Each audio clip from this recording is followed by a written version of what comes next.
I love strength training, everything about it. I fell in love with strength training at the age of 13 years old. I was bitten by the iron bug, as they say. It's a metaphor for life, perhaps one of the best metaphors for life. And ironically, there's incredible gains in the other avenues of our life from being anxiously engaged in our fitness and especially strength training. It's incredible to me that something as basic as lifting weights can transform people's lives in such incredible ways, just how it has my own. It's the cure, it's the truth. Strength training needs to be a staple in everyone's life if possible. I love a lot of things about lifting weights. I think one of them is that it levels the playing field. 400 solid-ass pounds doesn't care who you are. It doesn't care what you do for a living. It doesn't care how much money you have in your bank account. It doesn't care. It just doesn't care. 400 pounds is 400 pounds. It has a way of bringing humility and an appropriate amount of challenge that helps us look within to maybe who we really are. I talk all the time about living the one more rep philosophy, both inside and out of the gym. What does that mean? It means doing one more rep even when you don't want to. It means showing up even when you don't want to. When you're doing heavy squats, let's say, that bar's on your back, you're tired, you can't breathe, your quads feel like they're going to cramp, your vision's starting to go, and everything about your inner being is telling you to stop. Your central nervous system is throwing off these red flags that if you do another rep, you're not going to make it, man, you're going to die. And you do another rep anyways. And then that central nervous system goes, okay, well, if you do another one, something's going to go really wrong. You do it again. You do it again. You start to train the central nervous system. You start to control your own mind. You start to conquer what I call the inner bitch, right? Super important to do when it comes to being, not just physically, but mentally fortified for what life's going to throw at you. Again, being a metaphor for life, life is going to try to push you down and keep you down. And just like in a heavy squat set, you're going to push back against that and you're going to stand up. And maybe you missed it. Maybe you missed the set. Maybe you did get sad. Maybe you failed on that set, but you're going to try again next week. The metaphors are there and they end up being true. And it's about motivation, right? You got to stay motivated to be in the gym, to get in the gym and to stay in the gym. It's all about motivation. Hell, this video is going to motivate you. This dialogue is going to motivate you. I hope it does, because motivation is real. We need that. Absolutely. We need a little motivation. But I'm telling you, that's not the ingredient that's long-term. It just isn't. Discipline. That's what's long-term. That's what keeps you showing up on the days you don't want to. That's what keeps you going when you don't feel like you have time. Discipline is what's ultimately going to get you to your long-term goals. Discipline is what's going to help you set aside instant gratification so that you can achieve the look that you want, so that you can have the physique that you want. You can have the function and the strength. You can reach those goals, because I'm here to tell you, your fitness goals, aesthetic or functionally, are not going to happen overnight. They're just not. And it's going to be a lot more than just what you do in the gym. Yeah, lift 3 days a week, awesome. But what are you eating? Is your nutrition on point? Because I'm telling you, it's going to take some discipline for that. You're going to have to set aside, again, that instant gratification. You have to play the long game. You have to take that 100-foot view on these goals and how valuable that is in life. To zoom out, to see the big picture, to get out of our own way so that we can ultimately become who we want to be. And that's going to happen from setting your own standards, from creating your own non-negotiables.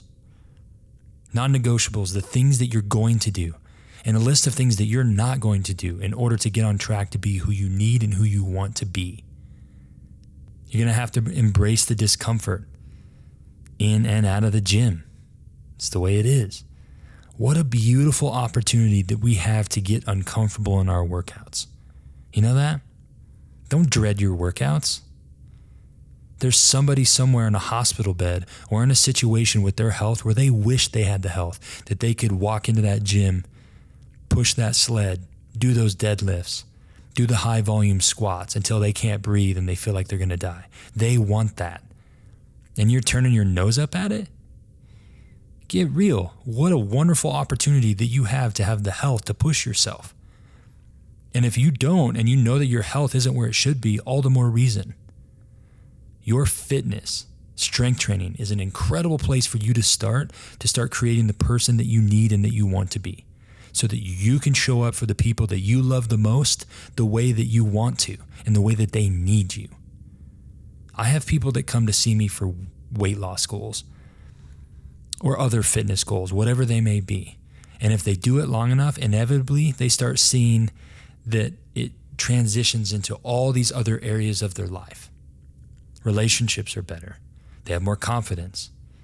They're more stable in their mood. They're sleeping better. All of these things because they decided to engage in a fitness routine and start lifting weights.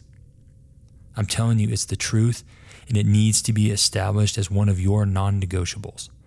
I've seen it for the last decade in the realm of physical therapy and all my patients that I've treated. The number one intervention we use, strengthening. Getting the right muscles working for the right jobs is going to help you be put together. It's going to help you be who you want to be. It's going to help you manage any musculoskeletal disorders that you do have. It's the glue that's going to keep us together. I never had a single patient in physical therapy that when I asked them their opinion of why their knee hurt or their shoulder hurt or their back hurt, I never had a single one that said, you know what, I think my back's bothering me and has been for years because it's too strong. It's not a thing. Louis Simmons, may he rest in peace, he had a saying that I love, and it said, weak things break. And how true is that? Being stronger and more physically fortified is not going to negatively impact your life. It needs to be a part of your life. If it is a part of your life, keep it there. Keep it established. Don't fall into the trap of, well, I just got busy with, raising a family and raising kids and, work or having a business. What a cop-out. Knock it off. If it's important to you, then get it established as a non-negotiable and say no to other things. It is your life and your life only. I can't make you do it. And if you don't want it, then don't do it. If you want to eat whatever you want and you want to eat processed foods all the time and never eat a single ingredient food, and you don't want to eat chicken and rice because it's too bland, and you don't want to drink water, then don't do any of it. If you don't want to work out, don't do it. It's your life. You're the only one missing out. Well, and the people that are depending on you and that love you and want to see you living your best life. But I encourage you to change that. I encourage you to step foot in the right direction. Take that risk. Take a chance. I've helped hundreds to probably thousands of people at this point in my fitness career of getting on track and getting this established in their life as a non-negotiable. They've seen the benefits. I've seen the benefits. It has to be there. Motivation is needed. Find the motivation. But the discipline is what's going to take you all the way. That's what's going to take you to that finish line. And here's what's crazy about this fitness journey that you're about to start on, or that you're currently on, and the one that I'm on, we're never done. It's never, ever done. And that's what's beautiful about it. The minute you reach a goal, there's a new goal. Or we can add more specificity to the goal that you just met. It's not done. What a beautiful thing. It's progress. Progress over everything. I got the shirt, love flag nor fail. Give me progress or give me death. If we're not working towards progress and a better version of ourselves in some way or another, we're dead in the water. And we're wasting this life that is a gift. Every breath you take, every sunrise that you get to see, every time you get to roll out of bed, that's a blessing. You won the lottery, because that's not a guarantee. Don't dread your days. And if you do, change it. If If you don't like what you do, change it. If you're not chasing your dreams, start chasing them. We all have X amount of time. Time is a limited resource for all of us. But let's make it more personal. We all have a finite amount of heartbeats that are allowed in this life. How are you going to spend yours? Are you going to waste them wishing and hoping? Or are you going to act? Are you going to move? Are you going to take the steps? Are you going to start setting your own standards, your own non-negotiables, and become ultimately who you want and who you need to be? Start now, because it's a long journey, no matter what those goals are. Don't waste it. Start putting those heartbeats towards something positive. And build the better you. How many times do I say that? Build the better you, both inside and outside of the gym. Mission statement for the Barbell Club is essentially this. I want to expose as many people as possible to strength training, because I know if they give it a chance, it will be a tributary of positivity for the rest of their life, both in and out of the gym. What does a tributary of positivity for the rest of their life mean? What's the rest of their life? Well, that's God willing, as long as they live. But it's also for the rest of their life, all these other avenues, their relationship health, their craft health, or what they do in a career. Again, I've seen it time and time again that people come in for some generic fitness goals and they start seeing the abundance that it opens in front of them, because they've locked in to what they're actually capable of. Find out what you're made of. There's a level of maximum potential that is in each one of us, and I think divine intervention has put it there. And I think for the most part, many of us don't even scratch the surface. I am desperately not just scratching that surface, but I am digging deep. I want to find mine. And I, if possible, want to help you get on track to finding yours. And the gym, as strange and small as that seems, is a wonderful place for you to start with that. Prioritize yourself a little bit. Get your own house in order. And that means your own life, your own health, what you're doing and what you're not doing. Find what your non-negotiables need to be. Be real with yourself. Look in the mirror. Take that extreme ownership. But I'm telling you, as silly as it may seem, the gym and lifting weights is an incredible place to start. And I encourage you to do so. And again, if you're already doing it, man, and this maybe just as a little piece of motivation, keep crushing. Keep rolling. Keep working hard. And don't take it easy. Don't coast. Maintenance? Oh, I'm just maintaining. What are you maintaining? If you're maintaining, that means that everything about your existence and your function and your performance and how you look, your symmetry, your body composition, all of that is exactly where you want it to be. And I just don't think that's true. If you want to maintain, that's fine. There's no shame in that. Do what you want to do. It's your life, again. But take that inventory, because there might be something that you can re-up. Something you can light that fire again for. Something that can keep you going. And maybe it creates a little bit of motivation and then reestablishes that foundation of discipline so that you can keep crushing on those goals. You're going to set an example, because I'm telling you, the way you exist is generational.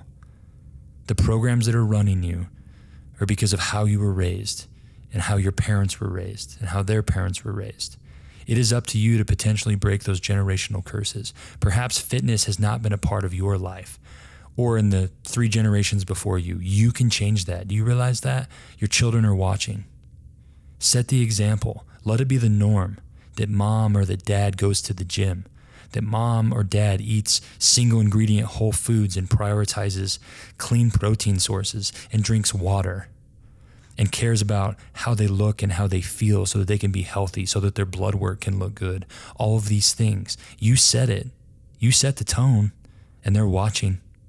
I don't care at whatever age. Oh, my kids are grown out of the house. They're still watching you. You're still setting the example of, well, what does life look like in my 60s and my 70s and my 80s? Introduce it now. I'm telling you, it matters. Set the example, but do it for you. Become who you need and want to be so that you can show up. And when you take that first step, keep showing up. Find that discipline. Build the better you.